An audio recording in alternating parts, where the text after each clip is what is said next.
Diberi fungsi kuadratik f(x) sama dengan a dalam kurungan x tolak h kuasa 2 tambah k. Cari persamaan paksi simetri graf itu, cari nilai h dan nilai k, cari nilai a. Okey, kita tahu persamaan paksi simetri dia akan lalu dekat titik minimum. Okey, dekat sini titik minimum lah sebab graf kita bentuk dia senyum. Berbeza dengan soalan sebelum ni, graf kita tu masam, jadi kita akan dapat titik maksimum kan. Itu beza dia. Tapi persamaan dia adalah paksi simetri dia akan lalu pada titik minimum ataupun titik maksimum. Okey, makna kata cikgu boleh buat paksi simetri tu macam ni lah. Nampak tak? Dia akan lalu dekat titik minimum ni. Titik pusingan ni kita panggil titik minimum. Okey, persamaan untuk paksi simetri memandangkan dia selari dengan paksi y ataupun kita kata dia garisan menegak, dia mesti sentiasa dalam bentuk x sama dengan apa? Itu yang kita nak kena cari. Okey, paksi simetri ni kan dia membahagikan kedua-dua graf kita tu kepada dua bahagian yang sama besar. Jadi bolehlah cikgu katakan bahawa paksi simetri yang cikgu buat tanda kat sini ni, dia merupakan titik tengah di antara negatif 1 dan 3. Titik tengah di antara negatif 1 dengan 3. Sebab apa? Dia akan jadi sama rata, betul tak? Kiri dengan kanan dia akan jadi sama rata.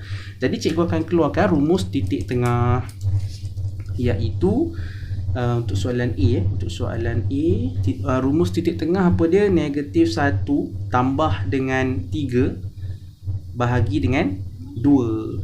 Negatif 1 tambah 3 dia akan jadi 2. 2 bahagi 2 sama dengan 1. Dia rumus ni sebenarnya apa? X2 tambah dengan X1 bahagi dengan 2. Ataupun ada orang nak buat X1 tambah X2 bahagi dengan 2 pun tak ada masalah. Okay, so dekat sini sebenarnya kita dah dapat dah paksi simetri kita, persamaan paksi simetri kita, iaitu X sama dengan 1. Okay, secara tak langsung lah sebenarnya bila kita dah dapat paksi simetri ni, kita juga dah dapat full koordinat untuk titik minimum kita. X kita mestilah sama dengan nilai X untuk paksi simetri tu, betul tak? Jadi titik minimum kita, koordinat dia akan jadi 1, negatif 5. Negatif 5 ni dia punya bacaan Y. Bacaan Y kan ni kan, Y sama dengan negatif 5. Makna kata sepanjang-panjang garisan ni adalah negatif 5. Sebab tu dia akan jadi 1, negatif 5. Cikgu harap kamu punya asas untuk plot graf apa semua ni okey lah Okey, seterusnya untuk soalan B, cari nilai H dan nilai K. Okey, mana dia? Yang ni. Okey. Fungsi ni dah diungkapkan dalam bentuk vertex, tapi kali ni titik minimum bukan titik maksimum sebab graf kita bentuk dia senyum.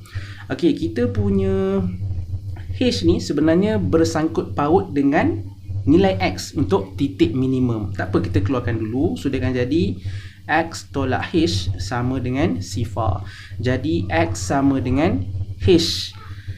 Okey, ingat H kita ni bersangkut paut dengan titik minimum untuk graf kita ni. Dan pada masa yang sama kita juga tahu titik minimum kita ni nilai X dia 1. Makna kata X sama dengan 1. Sini X, sini pun X. Jadi apa nak buat? Kita gabungkan. So dia akan jadi H sama dengan 1. Boleh Lepas tu K pula. Okey, K ni bersamaan dengan nilai Y untuk titik minimum kita, betul tak? Jadi cikgu buat je lah Y sama dengan K. Cuma macam cikgu cakap lah, dekat sini kita buat fungsi, sebab tu dia tak buat paksi Y ni paksi Y, dia buat sebagai fx. So cikgu kena seragamkan jugalah. Okey, cikgu kena buat fx sama dengan K. Ini versi kita. Pada masa yang sama kita juga tahu nilai Y untuk titik minimum kita, iaitu negatif 5. So fx sama dengan negatif 5. Jadi sini fx, sini pun fx. Kita gabungkan sahaja. So dia akan jadi K sama dengan negatif 5. Okey, siap. A dengan B dah siap. Okey, cuma macam biasa cikgu akan substitute nilai H dengan K ni dalam kita punya fungsi kuadratik tu. Dia akan jadi fx sama dengan A dalam kurungan X tolak H. H kita 1 So X tolak 1 kuasa 2 tambah K. K kita negatif 5. So tolak 5. Okey, Sekarang ni untuk soalan C, dia minta kita nilai A. Untuk nilai A, kita ada banyak option sebenarnya. Kita boleh ambil koordinat yang ni. Koordinat makna kata dia akan jadi 3 sifar. Ataupun kita boleh ambil koordinat yang ni. So dia akan jadi negatif 1 sifar. Cikgu harap nak menyatakan koordinat tu kamu tak ada masalah lah. Okay, so ambil je mana-mana koordinat, kita gantikan je ke dalam fungsi kuadratik kita ni. Okay, cikgu lebih suka yang ni kot sebab semuanya positif kan. Ni ada negatif tak best. So cikgu nak ambil yang ni, yang mana x cikgu akan jadi 3 dan fx cikgu akan jadi sifar.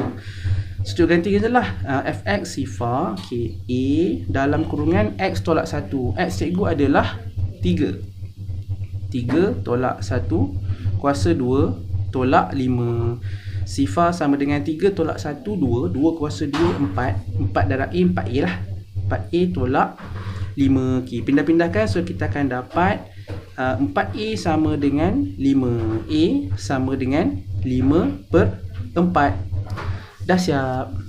Okay, macam mana?